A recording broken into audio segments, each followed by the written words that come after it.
Tillman catches it at the 6-yard line. Gets away from the white jerseys. Down the sideline to the 30. Yes!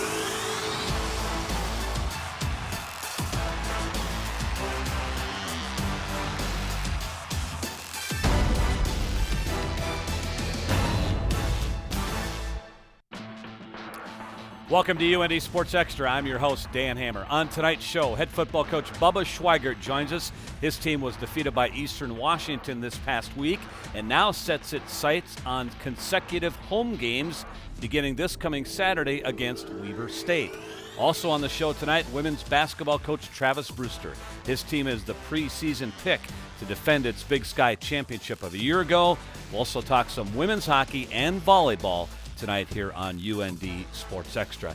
UND traveled to Cheney, Washington on the red turf last weekend and comes back with a 54-3 loss to Eastern Washington. Bubba, you've had a couple of days to kind of look over this football game. Impressions a couple days afterwards now? Well, we got off to a decent start in the first quarter. Obviously, gave up the first drive for a score, which you don't want to do, but it was 7-0 after one quarter, and then the tempo of the game just went to the way Eastern Washington wants to play football and the way we don't want to play football at this point. So the pace of the game and the tempo, and we just didn't control the ball. We turned it over and gave up big plays on defense. And still there were positives in the game as you look back. Mm-hmm.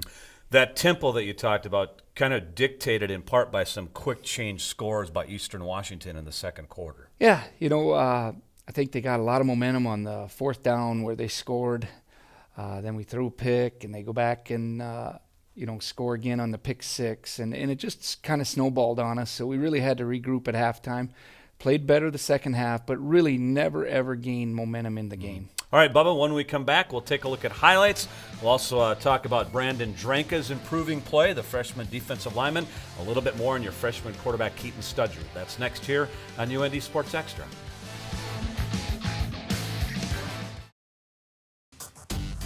UND Sports Extra on Midco Sports Network is presented by the University of North Dakota. Welcome back. We're visiting with football coach Bubba Schweigert after UND's loss to Eastern Washington last Saturday. Bubba, let's take a look at highlights here. Cheney and the red turf and the opening drive. A pretty good start by your defense here early in the football game.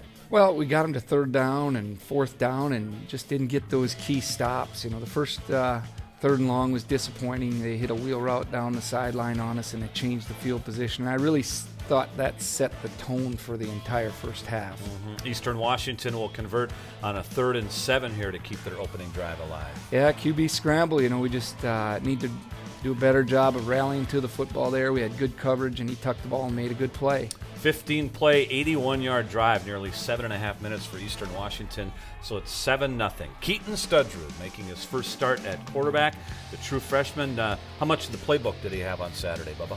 Well, it was a good amount. We put in what we felt he could handle, and he got off to a decent start here, threw his first ball, and nice, just easy throw, and we convert the play, and then we just didn't get enough short down situations and favorable downs for Keaton, and it was tough. But here you can see he can make some plays with his feet. We'd like him to get down there since he has the first down and all that. And he's going to learn all these things as we move along here. One evolving piece of your offense here the last 3 weeks has been the production of Jared Garman.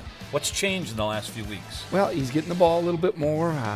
Early in the year we had a role for Jared. It was more on third down, and then due to injury, and he's getting an opportunity to play in different situations, and we're proud of him. He's taking advantage of that opportunity. We rushed the ball for almost 5 yards per carry, the best we've done this year, so that was a bright spot for us on Saturday. Without a doubt, Garman 92 yards rushing on the day. He averaged 5 yards a carry.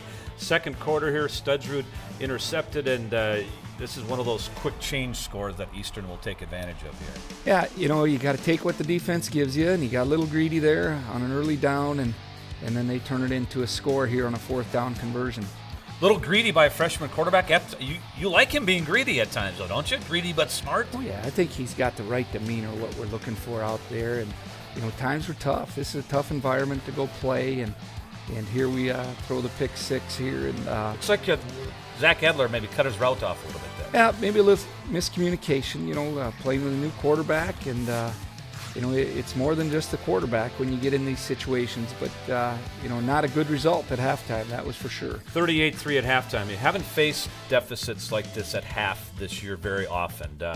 What were you hoping your team would bounce back with in the second half? Well, we talked to our team about how the scoreboard cannot affect how we play, and that's difficult when it gets to be this type of game, but I thought our guys calmed down at halftime. We were frustrated a bit because of the score, and the second quarter was something we haven't experienced yet this year. So we just wanted to regroup and come out and play solid football, which we did for good portions of the second half. Let's take a look at the second half highlights, Bubba. And again, despite being down 38-3, your defense continues to play hard. I mean, as you mentioned earlier, 19 tackles for loss in this football game. Yeah, and that's an indication you're playing hard. Late in the game, we block a kick, so all those things are signs of good effort.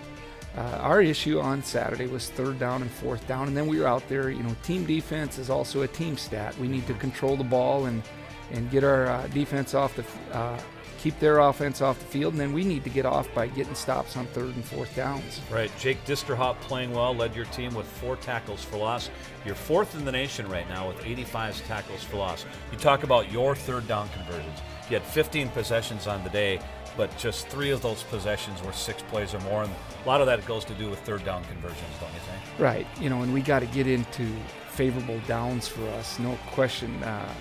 We need to do better at that. I think we will be better at that this week. We have a better feel for what Keaton's comfortable with. We have a better feel for what we want to be as a team now, where we're at this point in the season.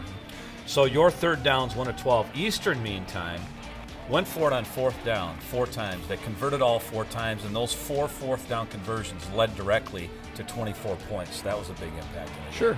That changes the game and changes the score. So, and part of that was even on third down one time. We missed a tackle, so now it's a 4th and short, where they probably punt the ball if it's 4th and a little bit longer. But those were big plays in the game. They extended drives, and they want to play that way. They're an offensive football team, offensive-minded. They're going to keep attacking.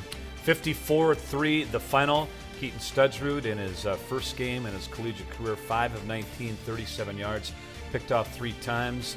And Jared Garman leads your offense with 92 yards rushing. Let's talk a little bit more about Keaton Studsrud. You named him your starting quarterback late in the week after an injury to Ryan Bartles. He's a freshman. You have 3 games remaining now in the season. Is he your guy for the next few games, sensing that this is almost like another piece of his development, early development, a little bit sooner than you had projected? Yeah, we had planned on redshirting him, but due to circumstance, we felt like it was time to play him and get him out there in competition to see what he can do and see how he learns. And also, he wanted to do this. He stepped forward, and he's a good team guy. We knew that through the recruiting process.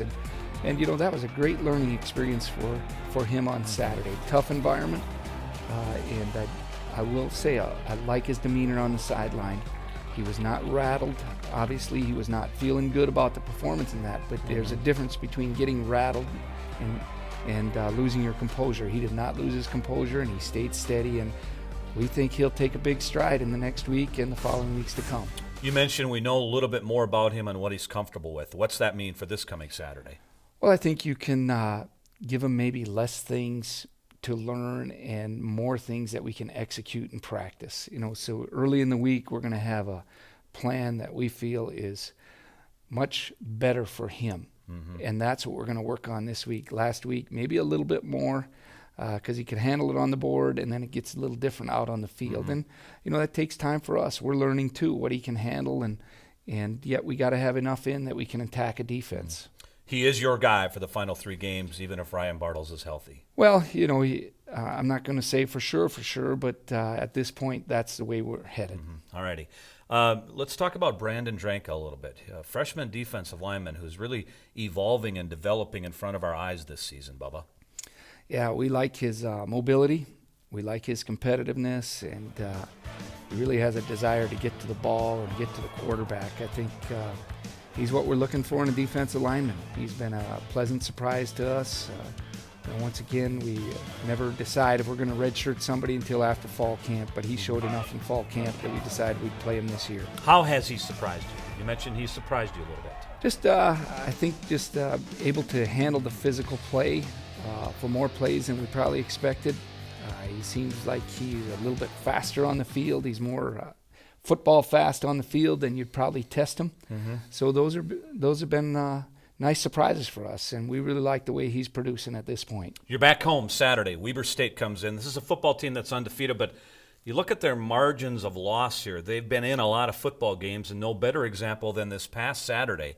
They had Northern Arizona down 22-0 before falling in that football game. So what's on the table here against Weber State? Well, much improved team, and they are going to be a hungry football team to get their first conference win. It's a new staff, and I'm sure they're a lot like us. They learn a little bit more about their team every week. This past week, they ran the football effectively and ran it a lot more. So we expect them to go with that plan a bit more. We're playing 2 quarterbacks. They seem to have settled on one. And then defensively, they play inspired football. That's what we saw this past week against Northern Arizona, who's a team that is leading our league right now. So we expect a very tough, challenging game this Saturday. Bubba, your team has taken a couple of punches here the last couple of weeks. What do you think of their response level as you look forward to Saturday? Well, we're going to find out a lot about our team this week. And Sunday, we were a hurt team, and we did take a couple punches. And we need to learn how to handle that. And we got to fight right now. We're going to find out who loves playing this game. We're going to find out who wants to play for the guy next to him. And we need to be positive about this approach and do the very best we can. There's really 2 ways you respond. You either crawl in a hole or you fight like mad to get out. And we're looking for that fight like mad. And I got a lot of faith in our guys. I think they're going to fight. All right, Bubba, thanks for your time. Good luck this Saturday against Weber State. We'll have the game for you live here on Midco Sports Network, noon Saturday afternoon. We're back to chat some women's basketball with head coach Travis Brewster next. UND Sports Extra on Midco Sports Network is presented by the University of North Dakota.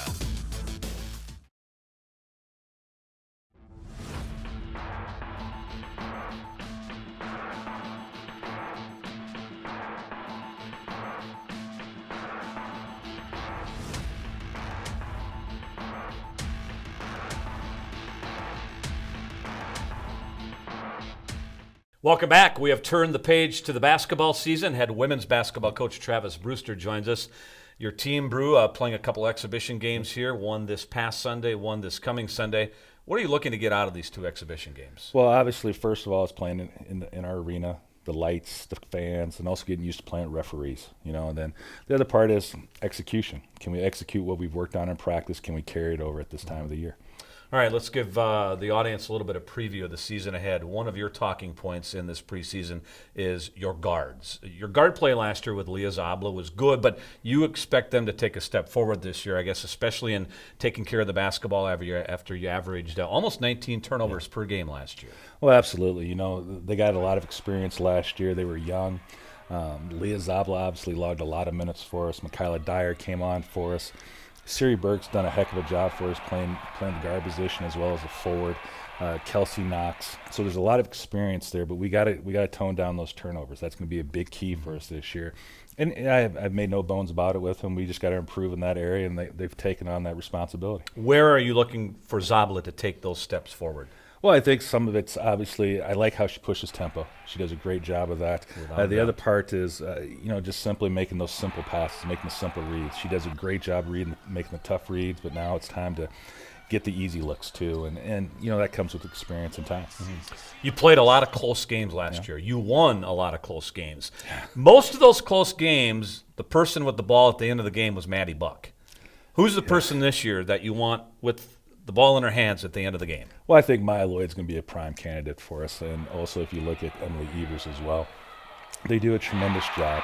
I think Michaela Dyer has a natural ability to do it. So I think we got 3 good, strong candidates right there, and I feel really confident about them. Leah Zabla's always been that type of person as well to make some plays, but she's always been a pass-first type of player, and we want her to remain that way. All right, I know your depth at your post position is still a work in progress. Beyond Emily Evers, where do you see that playing out to keep Emily as fresh as she can be in those stretches that she plays? Well, I'm just going to let her play 40 minutes. No, she would want to do that. Yeah. She can't do that, but she would want to do that, right? Yeah, she would. She works very hard. I think Ellen Kaiser's come a long way for us right now, and she's a good complement to Emily because they're two different type of players on the post. Emily's a bigger player, very good hands, very versatile. Where Ellen's kind of a grinder a little bit. She's going to beat you up. She's going to box you out extra hard. She's going to set extra screens. So I think that's a good key for us right now. And I look for Samantha Roscoe to kind of move forward a little bit as well. It's going to take some time, but it's coming slowly. Can you be as good of a rebounding team as you were last year? Well, that's the goal. I think when you look at our turnovers that we had last year and right now at this time of the year, if you can rebound the basketball, that negates some of those turnovers. And we've talked about it in practice time in and time out. But at the same time, it's going to take a little bit extra effort. We're not as long as we were last year from top to bottom. So those guards, again, are going to have to rebound a little bit better. Right. Maya Lloyd, a little bit nicked up here early into the season. How's she progressing off that? Fine. Part of it's my decision to kind of keep her out a little bit. She plays so darn hard, and she works at it. So we can rest her a little bit, get her going here. It'll be fine. She should be ready to go here for us soon. Okay, so she will likely be available for you at the beginning of the regular season schedule. Oh, yeah, absolutely. We got some other nicks and bruises going on as well. It's just this time of the year. It's nice to play somebody else because after a while you get tired of beating up on each other. Right. And I really think for us right now, this next game coming up, exhibition with Crookston on Sunday, is going to be big. Mm-hmm. Idaho enters the league this year. Yep. Good basketball team. What's that do to the landscape of the league, in your opinion? Darn good basketball team. They got Player of the Year back in the WAC. Obviously, the Coach of the Year back as well. Their whole roster's back. They're good. They're a very good basketball club. They knock down shots. They get up and down the floor well. So, again, just makes the Big Sky a better conference.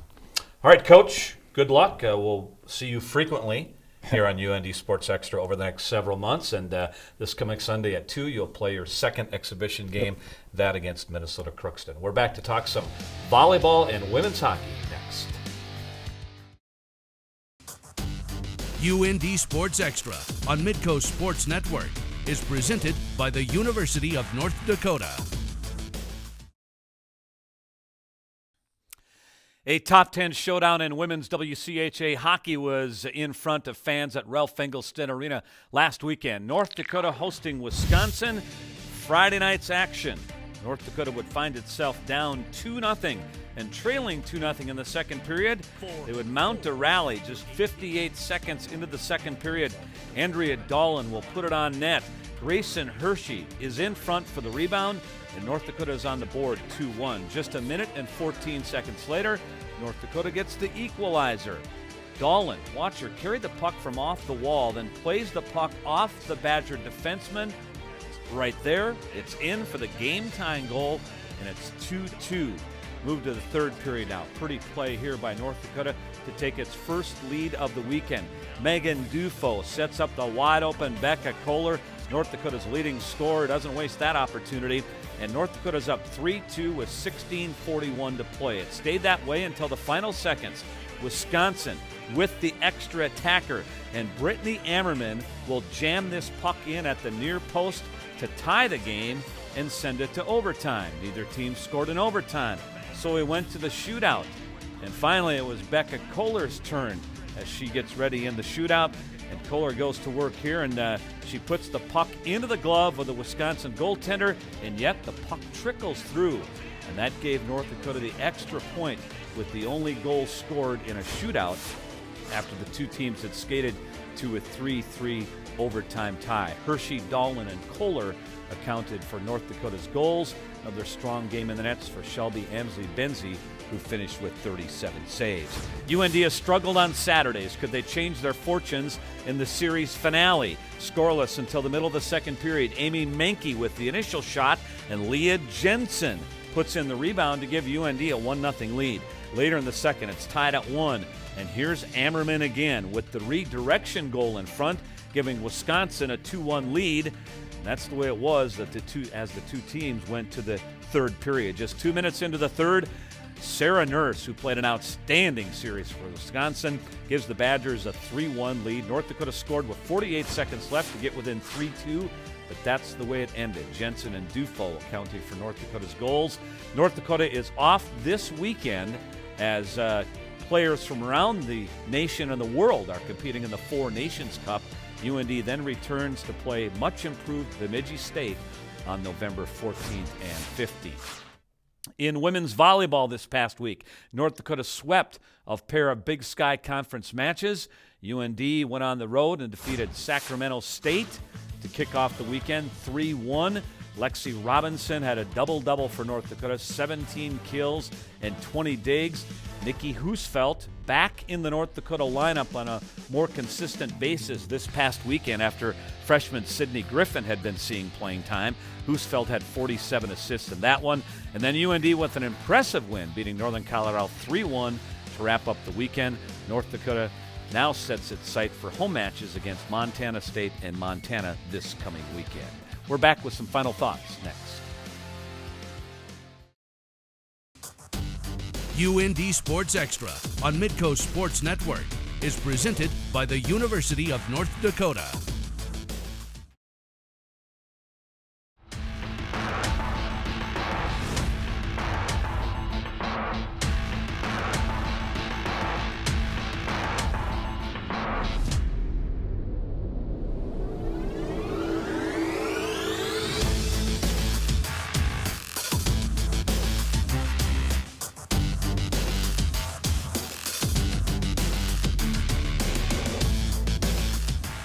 Men's hockey and football is on the Midco Sports Network telecast schedule this weekend. North Dakota and Weber State in college football Saturday afternoon at noon from the Alara Center as UND looks to get back in the winning column. And then Saturday evening at 7, we'll bring you the series finale in men's hockey between North Dakota and Wisconsin. Thanks for watching. Stay tuned for North Dakota Hockey with Dave Haxtell.